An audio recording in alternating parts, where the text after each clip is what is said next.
नहीं बनाया, कई रिकॉर्ड बनाए हैं।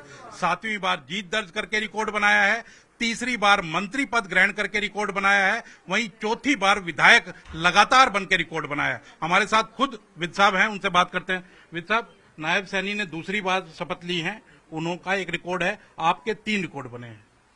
नहीं, रिकॉर्ड तो देखिए, प्रजातंत्र में, राजनीति में लोग बनाते हैं, लोग देखते हैं, लोग वॉच करते हैं कि क्या कर रहे हैं। और ये जो लोगों को गलत फहमी होती है कि चुनाव में टिकट ले लो और आके खूब पैसा खर्च करके खूब गाड़ियां चला दो, खूब झंडे लगा दो, खूब बैनर लगा दो, खूब पोस्टर लगा दो, खूब रैलियां कर दो। अब हिंदुस्तान की डेमोक्रेसी बहुत मैच्योर हो चुकी है। अब लोग 5 साल देखते हैं कि 5 साल सरकार क्या कर रही है, 5 साल हमारा नुमाइंदा क्या काम कर रहा है। 5 साल के बाद वो फिर बैठकर अंक लगाते हैं कि इतने अंक देने हैं। ये अब वो नहीं है कि आके आप लोगों की वोटें लूट लो, वो काम खत्म हो गया। विद साहब, आपके चुनाव प्रचार में भी हम आए थे और उस समय भी हमने देखा, बीच में भी हमने देखा, चुनाव के दिन जिस दिन वोटिंग हो रही थी उस दिन भी देखा और नतीजे वाले दिन भी देखा। आपने कहीं भी कॉन्फिडेंस खोया नहीं, पूरी तरह से आप आश्वस्त नजर आए। लेकिन पूरे प्रदेश की अगर बात करें तो माहौल एक ये था कि कांग्रेस सरकार बनाने जा रही है। देखिए, ऐसा है, हम रहते हैं लोगों के बीच में, हमें लोगों की नब्ज पता है, हम जानते थे। और आप मेरा सारे चुनाव का ये जो लगभग 120 दिन का सफर है, आप निकाल के देख लें, मेरा एक ही बयान आया हर बार कि तीसरी बार भारतीय जनता पार्टी बिना किसी की मदद के सरकार बनाएगी। मैं जानता था तो कह रहा था ना, नहीं तो मुझे भी तो जवाब देना पड़ता ना लोगों को। मैं जानता था क्योंकि मैं नब्ज जानता हूं। ये जो उछल रहे थे हमारे विरोधी कि जी एंटी इनकम्बेंसी हो गई, ये हो गया, वो हो गया, और अपने आप को मुख्यमंत्री समझना शुरू कर दिया साहब बापू बेटे ने, तो लड़ाइयां होने लग गई थी कि मुख्यमंत्री कौन बनेगा। उनको तो लोगों की नब्ज ही नहीं पता। अरे जिस डॉक्टर को मरीजों की नब्ज देखने नहीं आती ना, उसको अपनी दुकान बंद कर देनी चाहिए। उनको पता ही नहीं है कि लोग उनके बारे में क्या सोचते हैं।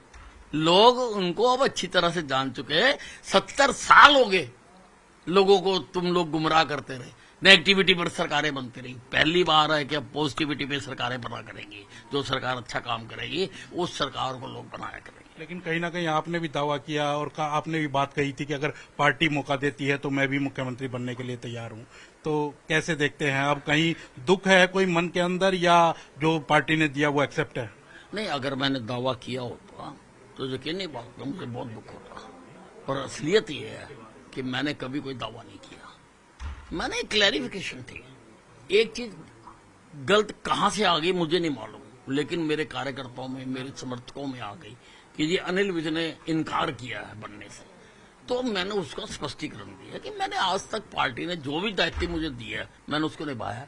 भाई मुझे अगर बनाएंगे तो मैं इनकार नहीं करूंगा। एक क्लैरिफिकेशन देनी थी लोगों को, वो मैंने दी लोगों को क्लैरिफिकेशन। लेकिन अब महकमों के लिए कोई जद्दोजहद होगी, या जो भी महकमा देंगे उस वहीं चौके चक्के लगाते हुए नजर आएंगे? जो लोग अनिल विज को जानते हैं वो ये पहचानते हैं कि अनिल विज कभी किसी से कुछ नहीं मांगता।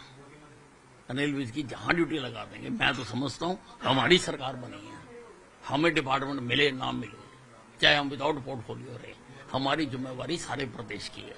सारे प्रदेश की जनता की सुख दुख की चिंता हमने करनी है। हमारा प्रदेश आगे बढ़े उसकी चिंता हमने करनी है। जिस रास्ते पर प्रधानमंत्री नरेंद्र मोदी जी देश को लेके जा रहे हैं, त्वरित गति के साथ विकसित भारत की ओर लेके जा रहे हैं, हम भी अपनी प्रदेश को उसी रफ्तार के साथ उनके साथ कदम मिलाते हुए आगे लेके जाए। मैं इतना जानता हूं। मनोहर लाल जी के साथ कुछ विषयों के ऊपर गर्मा गर्मी रहती थी, कई बार विचार अलग अलग होते थे, यहाँ वो देखने को मिलेगा या स्मूथली सब चलता हुआ नजर आएगा? देखिए, मतभेद कभी भी किसी का भी हो सकता है और मेरी पार्टी मुझे इसकी इजाजत देती है कि जब हम बैठ के चर्चा करें हम अपने अलग अलग राय रख सकते हैं, लेकिन करते हम वही हैं जहां पर हमारा फिर सबकी एक राय बन जाती है। नायब सैनी भी लगातार अलग अलग मंचों पर कहते रहे हैं कि हम तो अनिल विज जी के मार्गदर्शन में काम कर रहे हैं, हमारे सीनियर नेता हैं। तो अब वो तालमेल दिखेगा दोनों में? बिल्कुल दिखेगा, क्यों नहीं दिखेगा। कोई रियलिटी बदल थोड़ा गई है, रियलिटी तो वही है। हमारे सामने नायब सैनी जी राजनीति में आए हैं और हमारे सामने उन्होंने काम करा है। हम जानते हैं उनको, अच्छी तरह से जानते हैं। कांग्रेस की स्थिति कैसे देखते हैं? कांग्रेस की हार हो चुकी है, बीजेपी शपथ ले चुकी है, सारे काम हो चुके हैं, उसके बावजूद भी वो मानने को तैयार नहीं है। वो लगातार यही कह रहे हैं कि तंत्र की जीत हुई है, ईवीएम की जीत हुई है, ना कि बीजेपी की जीत हुई है। देखो, अब रोने वाला कई प्रकार से रोता। कोई रोता मेरी शाही गिर गई थी, कोई रोता मेरा साइकिल पंक्चर हो गया था, कोई रोता मैं एग्जाम हाल में नहीं जा सका। कई तरह से रोता। रोने वाले को रोने दो, जनता भी समझ गई है, हम भी समझ गए हैं, वो भी समझ जाएंगे। भाजपा ने ऐसे कई प्रदेश हैं जहां लगातार सरकारें बनाई हैं, तो अब क्या मान के चलते हैं कि हरियाणा के अंदर भी वैसी ही स्थिति उत्पन्न हो गई है? बिल्कुल वही है। भारतीय जनता पार्टी की कार्य पद्धति यही है। भारतीय जनता पार्टी को ये ही सिखाया जाता है, और भारतीय जनता पार्टी में जो हम लोग आए हैं राजनीति में, हम काम करने के लिए ही आए हैं। इसीलिए हम हालात कुछ भी हों, ऊपर हो नीचे हों, हम लगातार काम करने में लगे रहते हैं। आखिरी सवाल है कि 4 महीने के लिए कर्मचारियों को कहें, या कुछ बदमाश जो हैं उनको लगा था कि गब्बर चला गया है, अब गब्बर इज बैक है। देखिए, गलत काम करने वालों को तो मेरे से भय खाना ही चाहिए। तो बिल्कुल आप देख सकते हैं कि अनिल विज हैं और यही कह रहे हैं कि जो गलत काम करेगा उसे उनसे भय खाना ही चाहिए। और जहां तक पटरी बैठने की बात है, तो उन्होंने कहा है कि नायब सैनी के साथ भी बहुत अच्छे से मिलकर के काम करेंगे, और काम प्रदेश के हित में करना है, दोनों को ही करना है, तो मिलकर के काम करते हुए वो आगे बढ़ते हुए नजर आएंगे। कैमरामैन सनी सिद्धू के साथ अंकित उदानी, न्यूज 18 पंचकुला।